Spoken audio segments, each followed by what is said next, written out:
Señor y Padre Celestial, te damos gracias por tu palabra leída. Y te ruego, mi alma, Señor, que me des, como decía mi hermano Gallego, de nuevo y gracia suficiente para poder exponer tu palabra con frescura, Señor.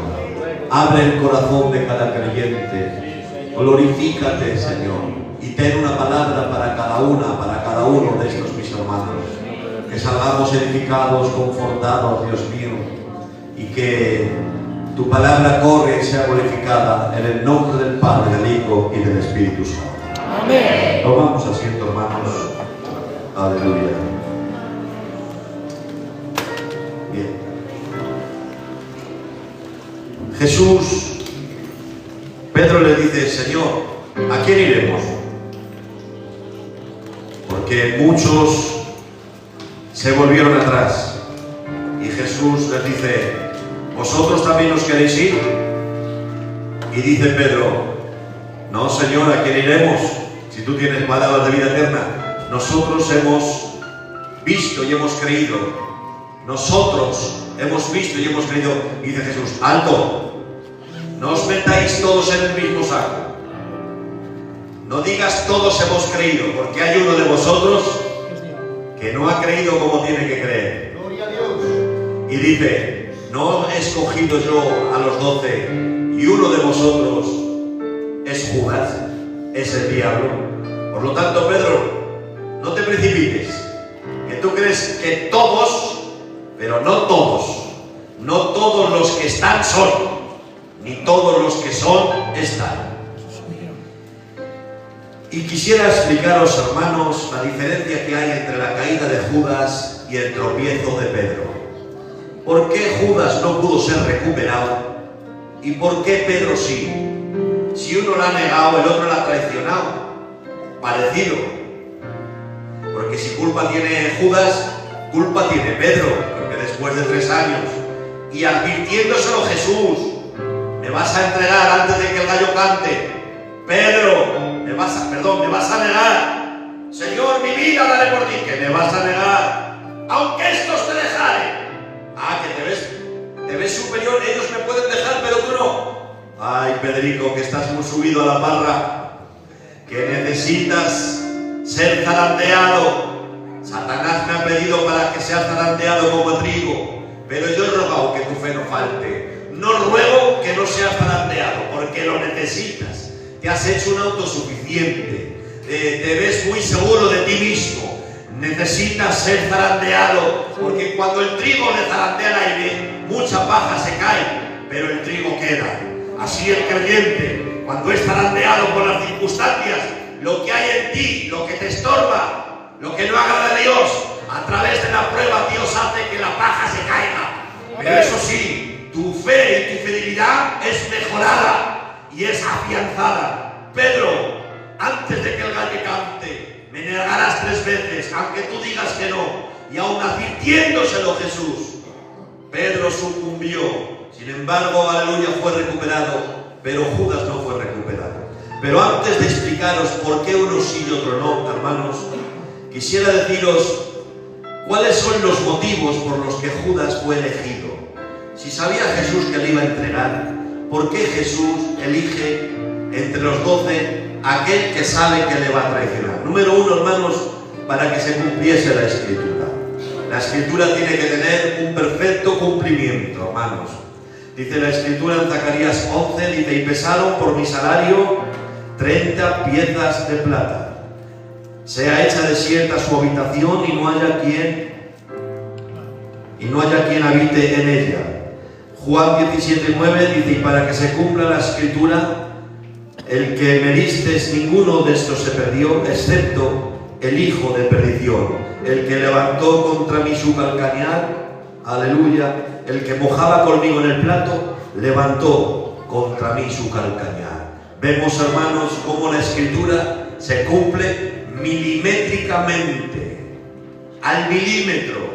Lo que Jesús anunció, lo que la Escritura anunció de Judas Iscariote, tuvo un perfecto cumplimiento, porque la palabra es fiable, la palabra es inerrante. Inerrante significa que no tiene margen de error. Creemos en la inspiración verbal, palabra por palabra, plenaria. Toda la Escritura es inspirada, tiene el aliento de Dios.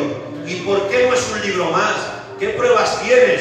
Pues las que te estoy dando, que lo que anunció la Escritura 600 y 700 años antes de Cristo se cumplió al milímetro, hermanos, porque la palabra de Dios siempre se cumple. Miren, hermanos, la palabra del hombre se puede cumplir o no, hermanos, pero es que la palabra de Dios es una sentencia. Él nunca se equivoca, Él nunca se tira para atrás. Lo que Dios dice se cumple.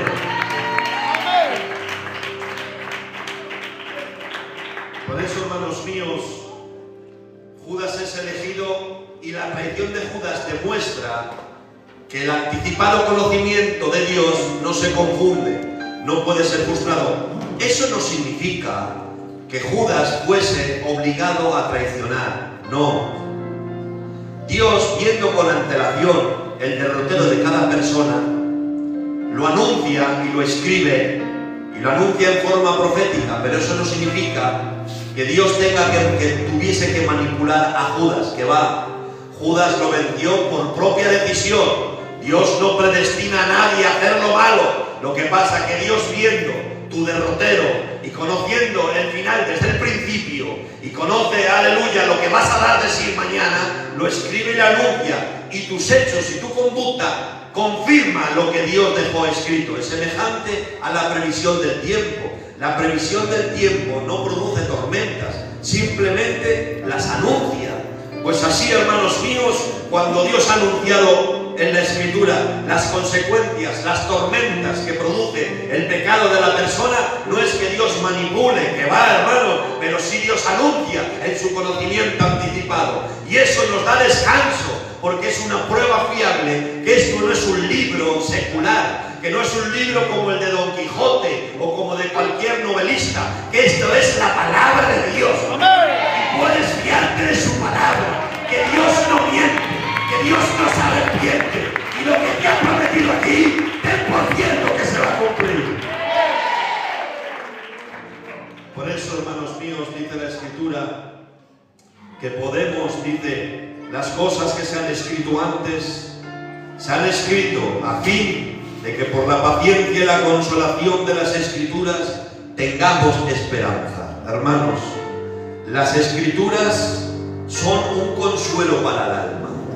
Cuando las Escrituras anuncian que Cristo va a venir, aleluya, y estamos pasando por fatigas, ahora tú te agarras a esa promesa. Jesús dijo: no se turbe vuestro corazón. Voy pues a preparar lugar para vosotros, para que donde yo estoy, vosotros también estéis. ¿Acaso eso no es un consuelo para ti?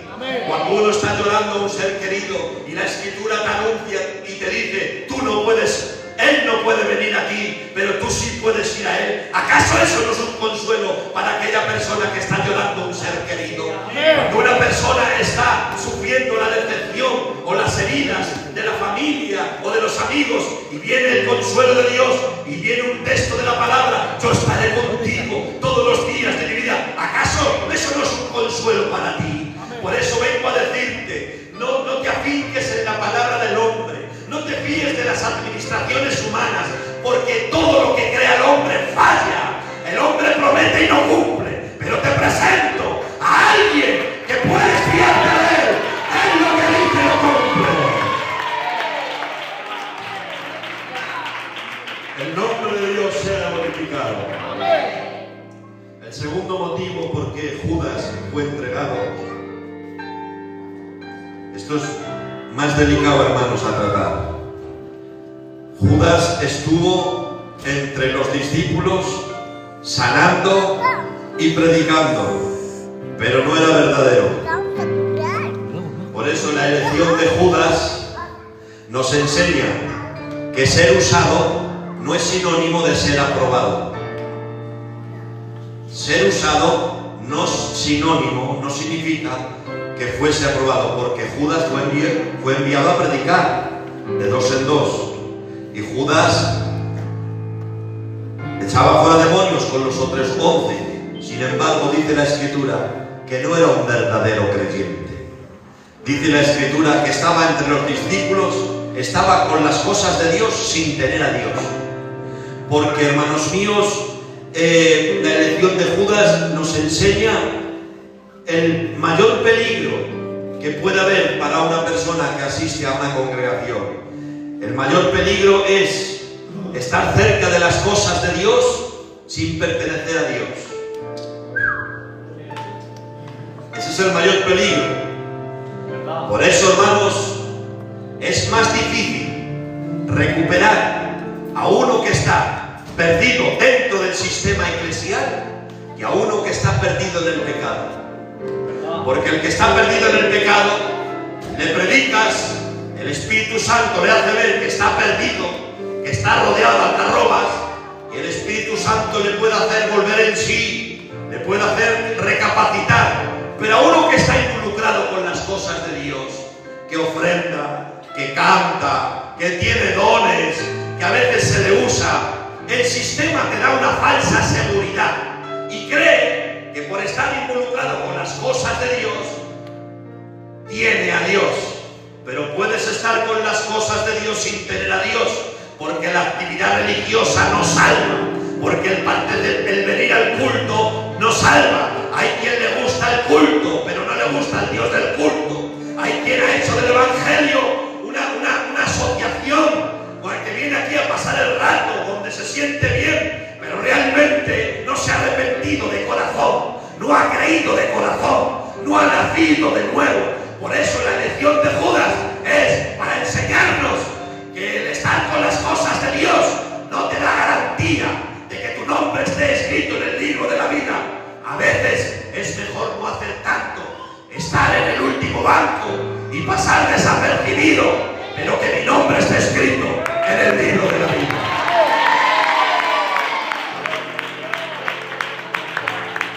Mirad, hermanos, el texto que voy a utilizar, los teólogos lo llaman el texto más terrorífico de la Escritura.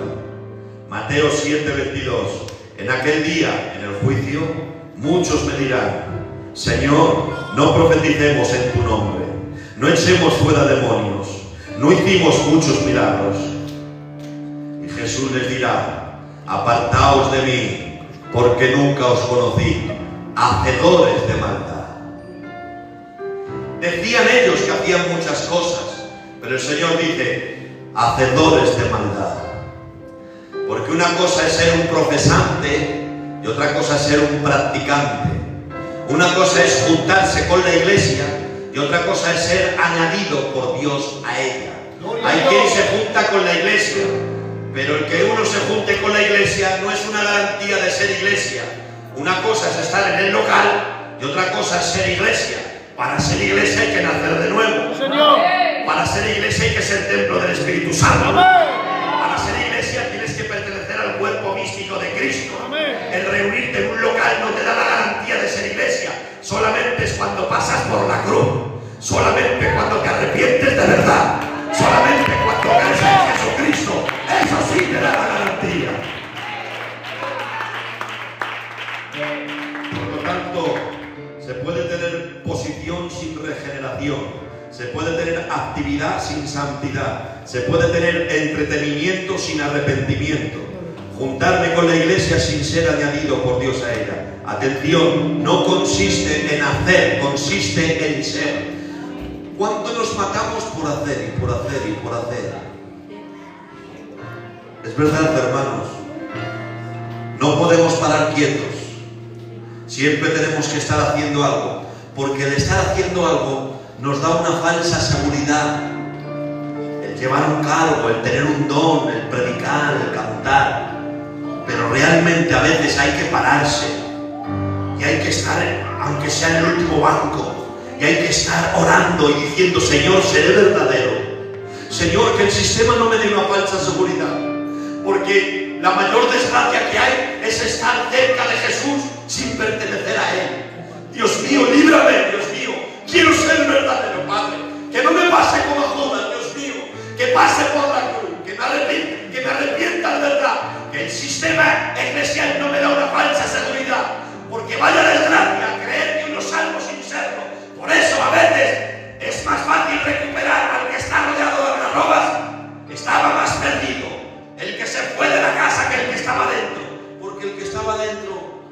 pero si yo estoy cuidando de tu hacienda, Padre.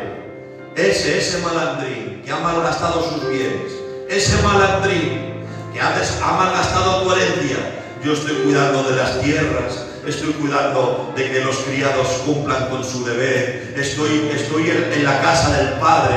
Pero si estás tú tan perdido como el otro, pero estás tú peor que el otro, porque tú te crees que eres salvo sin serlo, porque el estar en la casa no te da la garantía de tener al Dios de la casa.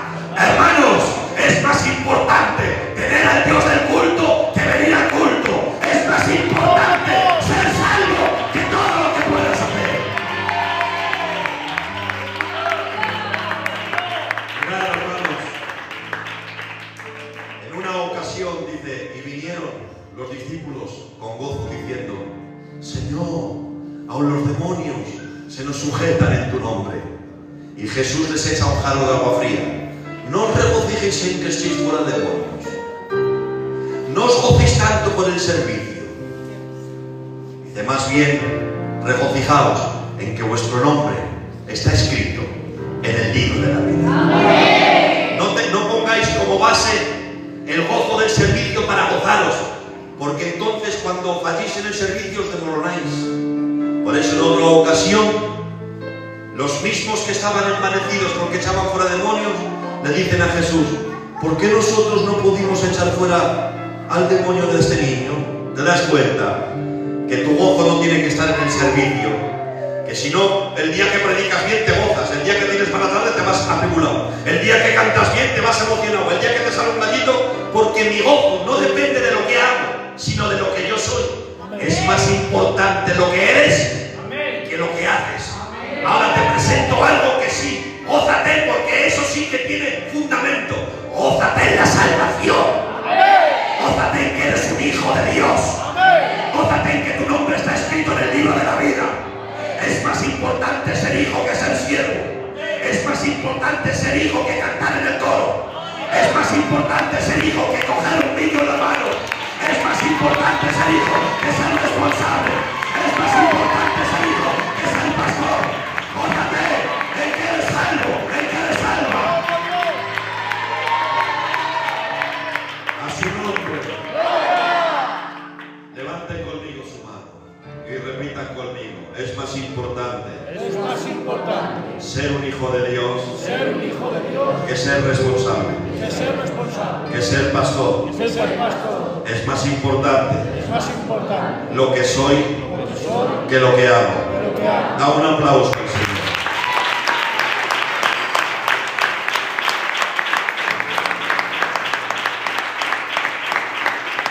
A su nombre. La actividad religiosa no salva. Salva estar a cuentas con Dios. Salva estar arrepentido de corazón. Mirad, siempre pongo de ejemplo a estas mujeres porque me encanta. Había una mujer que se llamaba Lea, que Jacob la menospreciaba porque no era muy guapa. Dice, y Lea era de ojos delicados. Debe de tener los ojos como lentejas. Pero sus cariños, sus detalles, su atención era para Raquel. Pero dice la Biblia, y viendo Jehová que Lea era menospreciada, la bendijo y dio fruto. Y dio a luz Rubén, Judá, Neftalí. La otra era más guapa, pero era estéril. La otra era más reconocida, pero era estéril. Y es que, hermanos, ¿para qué quiero ser reconocido en la obra de Dios si a la hora de la verdad, espiritualmente, soy estéril? Prefiero ser una persona que se siente en el último banco, que a lo mejor pase desapercibida, que no sea muy popular, pero que cuando meta la mano Dios en mi corazón pueda hallar fruto de vida cristiana. Y cuando yo diga esta frase, por favor, quiero que digan un potente amén. Porque es más importante dar fruto que ser reconocido. ¡Amén! ¡A su nombre! ¿Y cuánto se mata la gente por ser reconocido y por coger un nombre? Pero si eso no sirve, si eso es secundario, si eso es vanagloria, si eso es humo, si eso es paja? ¿Para qué quiero ser reconocido si soy estéril? La elección de Judas fue para enseñarnos que estar involucrado con las cosas de Jesús no significa tener a Jesús. Amén. ¿En serio, a que sí? Pero lo voy a predicar muy sencillito para que lo podáis asimilar. 3. La elección de Judas no fue para manifestar su traición, sino para manifestar la paciencia de Dios. Él no cogió a Judas para poner de pantalla que él nos iba a traicionar.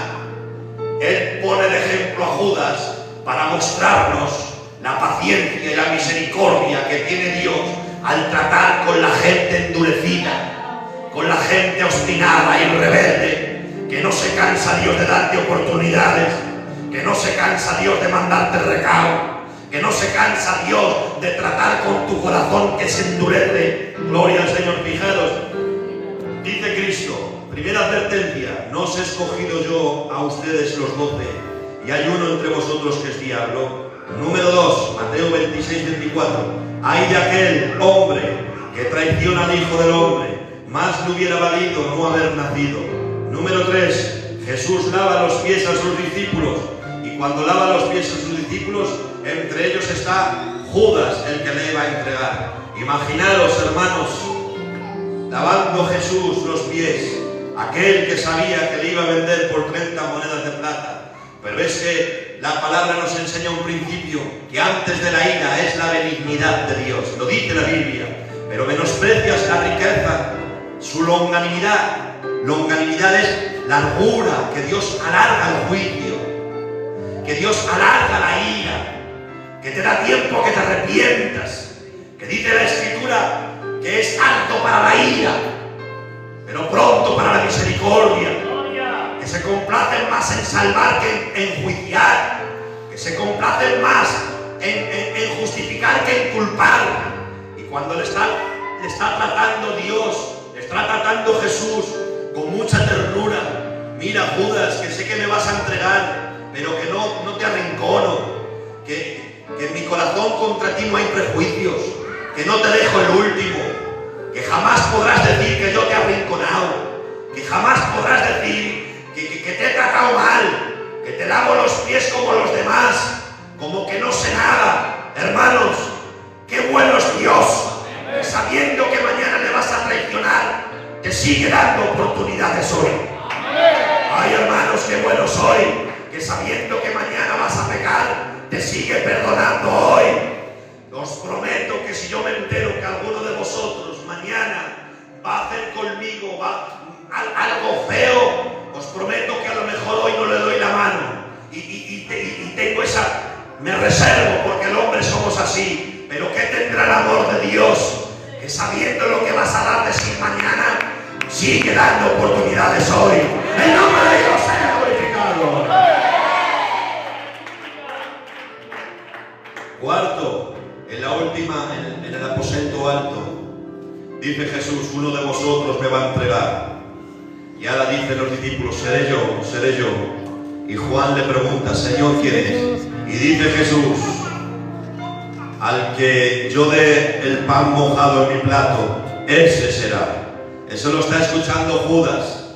En los orientales, en los judíos, cuando uno mojaba un poquito de pan y se lo daba al invitado, era un acto de honor, era un acto de honra, era un acto de decir: mira si te valoro, toma, te trato como mi anfitrión. Eso hizo Jesús con Judas. Pero amigo, aun tratando Jesús con él, siguió R que R. Y cuando cogió el pan mojado, cogió el bocado, dice la Biblia, y Satanás entró en él. Y Jesús le dijo: Judas, lo que tengas que hacer, hazlo pronto. Ay, Padre Santo. Pero todavía ahí continúa. Y dice la Escritura que cuando vienen a apresarle en el Getsemaní, dice: ¿a quién buscáis? Y primeramente viene Judas y le da un beso, un signo de cariño, un gesto de cariño, amigo mío.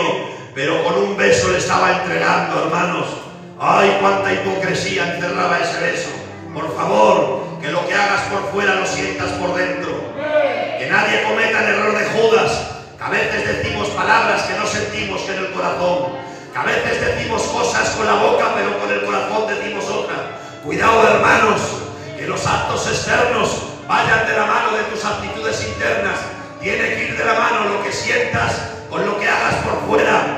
Judas, con un beso me entregas a tu maestro, me das un beso, me apuñalas, y aún así, gloria al Señor, Judas no se arrepintió y vendió el Señor por 30 monedas de plata. Y yo digo esta frase, hermanos: antes de su traición hubo años de gracia, antes de su traición hubo años de oportunidades, antes de su traición el Señor le estuvo extendiendo la mano, porque Dios se complace en darte oportunidades, no se cansa de darte oportunidades. Él te da tiempo a que cambies, a que te arrepientas, a que no juegues con Dios. Y antes de la ira es la benignidad, porque quiere ganarte por las buenas. Primeramente utiliza el amor, primeramente te deja sentir su presencia, para que puedas decir: pero con lo malo que soy, ¿por qué me dejas sentirte? Pero con lo que he hecho, ¿por qué me dejas hablar en voz alta? Sí, porque antes de la ira es la benignidad. Y primeramente Dios quiere ganarte con el amor. A ver si te arrepientes, a ver si te vuelves a la cruz, a ver si dejas la mala conducta. Por lo tanto, Judas fue elegido no para mostrar su traición, sino para mostrar la paciencia de Dios. ¿Cuántos creen que Dios es paciente? Levanten conmigo su mano. Puedes decir un potente y vivo amén. Pero como el hombre no quiere arrepentirse, por mucha paciencia que tenga Dios, mira lo que te digo: por mucha paciencia que tenga Dios, de Dios no se ríe nadie. No hagas de la gracia un abuso. De la gracia no se hace un abuso, se hace un buen uso. Hermanos, tengamos cuidado. Una cosa es pecar por debilidad y otra cosa es pecar por maldad. Tengamos cuidado. Una cosa es pecar por accidente y otra cosa es pecar deliberadamente. Que cuando uno peca por maldad te cuesta mucho trabajo arrepentirte, porque hay quien ha abrazado la lógica satánica. ¿Sabéis cuál es la lógica satánica? Os lo voy a decir. Cuando Jesús le dice al maestro, cuando Satanás le dice al maestro: tírate. En las tentaciones de Jesús: tírate, que está escrito, a tus ángeles mandará. Pero es que la escritura no dice tírate, dice para que tu pie no tropiece, porque no es lo mismo tirarse que tropezar. Amén. Y la lógica satánica: tírate, que mañana Dios te perdona. Que te han predicado toda la vida que la sangre de Cristo te limpia de todo pecado. Peca hoy, mañana vas al culto, te arrepientes y ya está. Amigo, pero es que de Dios no se ríe nadie. Porque el arrepentimiento es una gracia que te la tiene que conceder Dios. Dios convence, sensibiliza, ilumina. Pero aquellas personas que son débiles, que no pecan por maldad, que no lo hacen a posta, que no se ríen de Dios, que no abusan de la gracia, como estoy en la gracia, pues ten cuidado, que estando en la gracia te puedes desgraciar, porque de Dios no se ríe nadie. ¡En la gracia sea glorificado!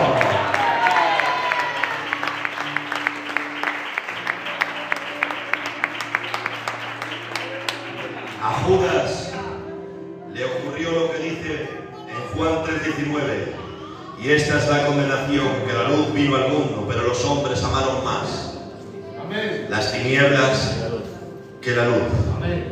¿A quién amas más? ¿A la luz o a las tinieblas? ¿A quién amas más? ¿A Dios o a Belial? ¿A quién amas más? ¿Al pecado o a la santidad? ¿A quién amas más? ¿A la rectitud o a una vida torcida? ¿A quién amas más? ¿A la mentira o a la verdad? ¿A quién amas más? ¿A quién amas más? Y cada día se te presentan esos dos árboles, como en el Edén. De todo árbol podrás comer menos de uno. Fíjate si tenía árboles, pues tuvo que comer del prohibido. Cada día se te presenta el árbol prohibido, lo que no puedes ver, lo que no puedes hacer, a donde no puedes pisar, lo que no puedes practicar, que no se puede mentir, que no se puede maldecir, que no se puede odiar, y cada día se te presenta el árbol prohibido. Ojalá rehuses de comer del árbol prohibido. Come de lo que es lícito, come de la obediencia, de la vida de Dios, de la santidad.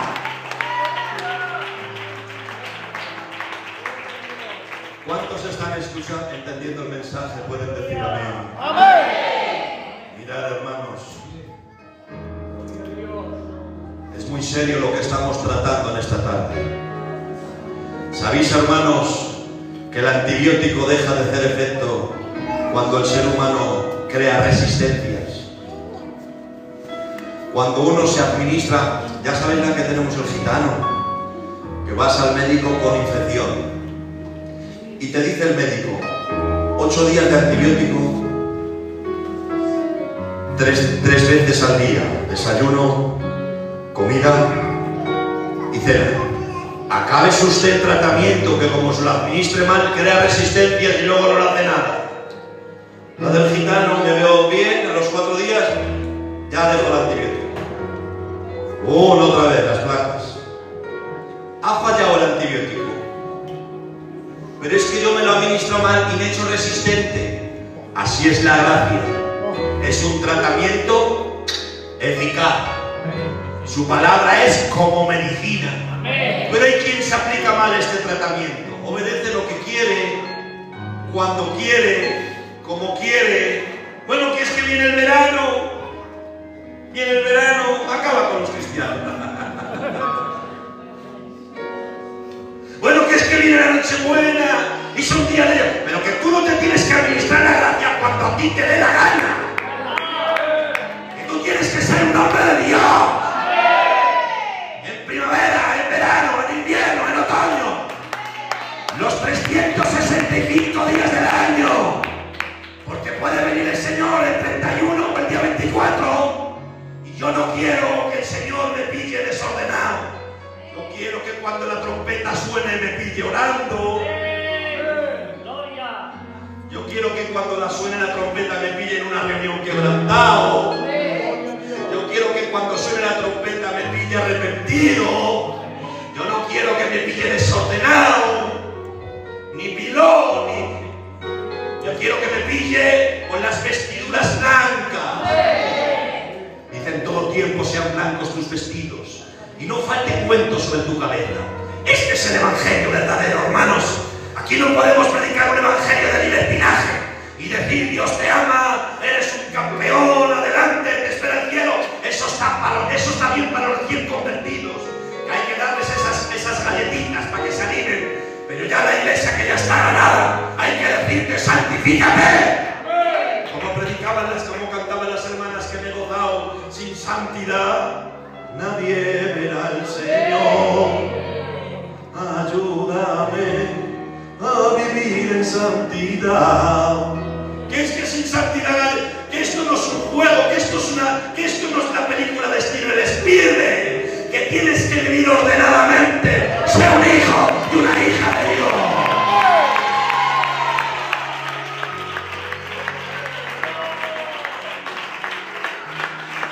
Las oportunidades, Judas, jamás podrás decir no me has dado oportunidades, no me has tratado bien, me has arrinconado, pero si te puse hasta de cajero. Que una persona, si no confías en él, no le das la caja. Y dice la Biblia ahí, que el bribón sustraía, era ladrón, y sustraía de la bolsa. Las oportunidades de Dios, hermanos, pero el hombre las rechaza. Es semejante a una puerta abierta que no tiene candados, que si te predican traspasa la puerta, que estarás fuera de peligro, pero el hombre dice no me da la gana, hasta que la puerta se cierra y ya no hay revisión. Las oportunidades de Dios, hermanos, no las malgastes. Fíate de Dios, hermanos, en el nombre poderoso de Jesús. Hay otra lección también, hermanos. quiero deciros que esto es muy importante, hermanos. No abusar de la gracia. No abuses de la gracia, por favor. Sé prudente, sé negligente, sé humilde. E intenta agradar a Dios. Mirad, ¿qué diferencia hay entre ya finalizamos el sermón, entre la traición de Judas y la negación de Pedro? La diferencia es que cuando uno cae, ¿a quién miras? Cuando Judas cayó, inmediatamente él fue a buscar a los sacerdotes, a los hombres. ¿Pero ¿y qué te van a dar los hombres? El pecado, fíjate, hasta parece que se arrepiente, Toñín. El pecado, entregando sangre. A nosotros que nos importa, tirad al río. Y de la desesperación, las 30 monedas las tiró en el templo. Y con ese dinero compraron un cementerio. Ay, yo te veo. Ay, Dios mío. Uno cae y acude a los hombres, se mira a sí mismo, se llena de desesperación, se llena de culpabilidad. Y cuando Judas ha visto que Jesús está sentenciado a muerte, ha dicho: ya no hay nada que hacer, ya lo tengo todo, ya estoy perdido, por mi culpa le van a matar, ya para qué vivo, ya no tengo remisión, soy un tirado, soy esto, soy lo otro. Te miras a ti, te llenas de desesperación, de culpabilidad, la culpa te atormenta y te echas a perder. Miras a los hombres y te acusan. Pero es que Pedro no, Pedro tropieza. Pero dice la Biblia, pero Pedro miró a Jesús y Jesús miró a Pedro y Pedro se acordó de sus palabras. Gloria al Señor, que Jesús nunca se equivoca, que le dijo: me vas a negar, pero tú una vez vuelto, junto con la caída anuncio tu restauración. No te preocupes cuando me niegues, que yo te voy a restaurar, que yo te voy a perdonar, y tú una vez vuelto, confirma a tus hermanos.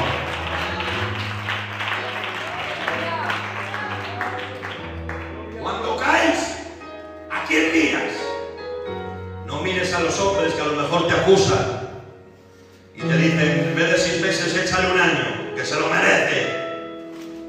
Porque a veces, con los hombres, a quien tenemos que honrar disciplinamos, y a quien tenemos que disciplinar, y a quien tenemos que, al revés. A veces los hombres nos equivocamos. Por eso nunca acude a los hombres. Dice la Escritura: hijitos míos, no pequéis. Pero si te caes, abogado, acude al abogado. Cuando caigas, no mires a los hombres. Cuando caigas, no te mires a ti mismo, que te llenas de culpabilidad, que te llenas de frustración. Mira a Jesús, mira a Jesús, mira a Jesús. Cuando lo entienden pueden decir amén. Por eso dice la Biblia: 7 veces caerá el justo, pero no quedará prostrado, porque Jehová le sostiene de su mano. Tantas veces caigas, tantas veces levántate,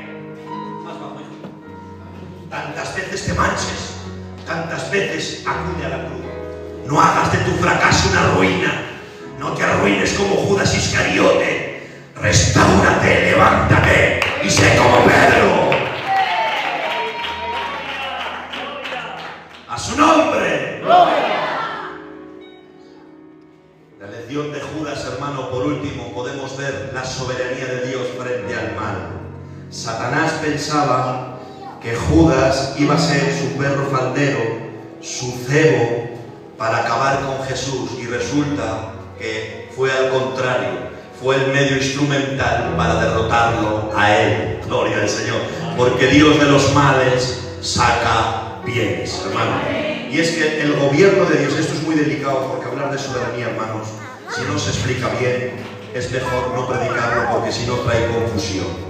Por eso, el que no lo entienda muy bien, hermanos, mejor que no lo predique. Hermanos, Dios no es autor del mal, pero sí sabe gobernarlo. Dios controla todos los eventos de la historia. Y aun la traición de Judas, Dios la controló. Gloria al Señor. Y aunque Judas es responsable delante de Dios, pero fue el medio instrumental. Porque si no hay traición, no hay cruz. Y si no hay cruz, no hay muerte de Cristo. Y si no hay muerte de Cristo, no hay salvación. Por eso, aunque el diablo trató de usar a Judas, porque él pensaba embargo, fue justo al contrario. ¿Verdad? Justo al contrario. ¿Os acordáis de la historia de Amán, que preparó una horca? Y esa horca que preparó, al final, fue para él. Porque Dios controla aún los males. ¿Tú piensas que llevando a mi hijo a la cruz vas a acabar con él? ¿Tú piensas que incitando a Judas, todo ese engranaje, todo ese plan maquiavélico, al final yo me voy a reír de ti? Porque por la muerte en la cruz de Cristo te voy a derrotar a ti, dice la Escritura, y despojando a los principados, los exhibió públicamente, triunfando sobre ellos en la cruz. Satanás no sabía que llevando a Jesús a la cruz iba a ser derrotado. Si lo llega a saber, no lo lleva. El conocimiento lo tenía velado. Cuando se dio cuenta, ya le dijo: desciende, si eres el Hijo de Dios, desciende, porque no se había dado cuenta que llevando a Jesús a la cruz estaba firmando su propia sentencia de muerte. Por eso, él pensando que manipuló a Judas, sin embargo, Dios, que tiene las riendas de la historia de la humanidad, él sabe sacar de los males bienes, y de la cruz un instrumento de vergüenza y un instrumento de salvación, y de una traición hizo un instrumento de salvación. Bendita sea la soberanía de Dios. ¿Te alegras de esto? Dios tiene el control. Dios es soberano. Aún de los males que te ocurren, aún de la escasez, Dios sabe sacar cosas buenas. Aún de tu enfermedad, de tu problema familiar, Dios sabe sacar cosas buenas. Porque Dios tiene la última palabra. La última palabra no la tienes tú, ni las circunstancias, ni la asistenta social, ni el Partido Popular. La última palabra solamente la tiene Dios. Y aunque tú creas que las puertas se te cierren, que la mar se te seque y que no encuentras solución, acuérdate de este mensaje. El hermano Josué nos predicó que de la traición de Judas y que de la cruz Dios revirtió los males en bienes, porque de los males Dios sabe sacar bienes, porque a los que aman a Dios todas estas cosas, positivas y negativas, nos ayudan para bien. De tu enfermedad Dios puede sacar cosas buenas. De tu problema económico Dios puede sacar cosas buenas. De tu problema con el hijo Dios puede sacar cosas buenas. ¿Qué puede sacar, Josué? ¿Qué puede sacar de que me esté amargando la vida el hijo? Dios puede forjarte en la paciencia. En el problema tú aprendes a confiar más en Dios. En la circunstancia adversa Dios te purifica. Porque la prueba es para purificar, para perfeccionar y para evidenciar la calidad de tu fe. Por eso, hermanos míos, no te enfades nunca porque las cosas te vayan mal. Tú confía en Dios, tú mira al cielo, tú espera en Dios. No te enfades con Dios, no te enojes con las circunstancias, no te amargues de la vida, sino tú ten una alabanza siempre en tu boca, pacientemente. Esperé en Jehová. Señor, tú sabes todo. Señor, tú sabes todo, Padre. Padre, ábreme puertas. Yo confío en ti, Señor. Yo espero en ti, Padre. Ayúdame, Dios mío, que la prueba no me destruya, que me forma, que me edifique, Padre. Tú sabes todas las cosas. No utilizaste, a través tú de una traición no nos has salvado a todos. Pues ¿qué puedes hacer, Señor, de todas las cosas? Yo confío en ti, Señor. Levanta mi cabeza, Señor. Dame puertas, Dios mío. Ayúdame a perdonar al familiar que me ha decepcionado. Ayúdame, Señor. Tú sabes todas las cosas, porque de los males Dios saca bien. Gloria a Dios.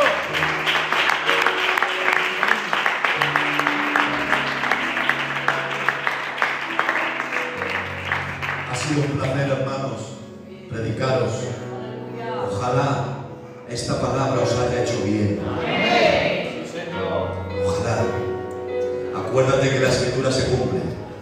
Acuérdate que la actividad religiosa no te salva. Acuérdate que tienes un Dios de paciencia, pero no abuses de él. Y acuérdate que de los males, aun de la traición de Judas, Dios supo sacar un bien. Y estás hoy aquí sentado porque Dios revierte lo malo en bueno. Amén. Ese fuerte aplauso que Dios